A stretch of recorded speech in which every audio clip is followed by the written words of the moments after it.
CIA. Okay. Cross-Examiner Instructor Academy. All right, thanks, All Frank. right, thank you. Yep. Yes, sir, what's your name? Aaron. Aaron, go ahead. Dr. Turek, thank you for your time. My question concerns what I believe is the greatest sin in our nation today, the sin of abortion. As you may know, in all 50 states, women can legally kill their preborn children using abortion pills, often mailed directly to their homes or dorm rooms, protections that remain in place even after Roe was overturned, and in part due to compromises made by the mainstream pro-life movement. Even in states like Mississippi, there are rape exceptions for surgical abortion that allow for the killing of children conceived in rape, so long as it happens early enough while they are still in the womb. My question is, what are your thoughts on the abortion abolition movement, a movement that rejects all exceptions and incremental compromises and instead calls for the immediate and total abolition of abortion by granting equal protection under the law to all human beings born and preborn? How should we, as Christians, apply scriptures like Proverbs 24:11 and Isaiah 1:17 in this context, verses that call for us to rescue those being led to the slaughter and to seek justice for the fatherless? I agree that the only justifiable excuse for abortion is the life of the mother. That if the mother is going to die like a fallopian tube pregnancy, the baby's not going to live anyway. And the purpose of that abortion is not to kill the baby. The purpose is to save the mother. Okay, but all these other abortions are not justified because that's a human being. As our friend Charlie Kirk says, and he's kind of behind Turning Point USA, he says if you have two sonograms, a sonogram from a child conceived in rape and another sonogram for a child conceived in a loving married couple, can you see the difference between those sonograms? No, sir. No, you cannot. No, why?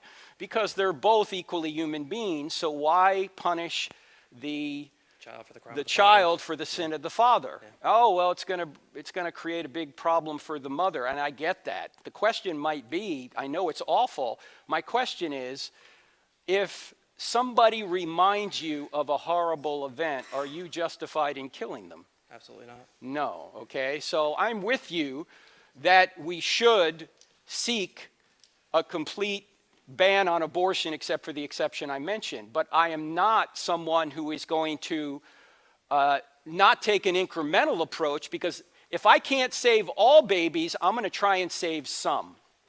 And right now, our country is not where we are in terms of the abolition movement. So how do we get them there? The same way God did in certain instances in the Old Testament. You know, God actually took an incremental approach with the Old Testament believers with regard to indentured servitude, which is mistranslated in the Old Testament called slavery.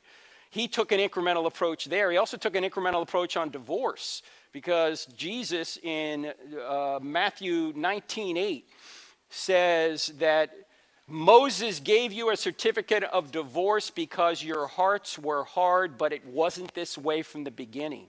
In other words, he allowed an incremental approach to bring people along.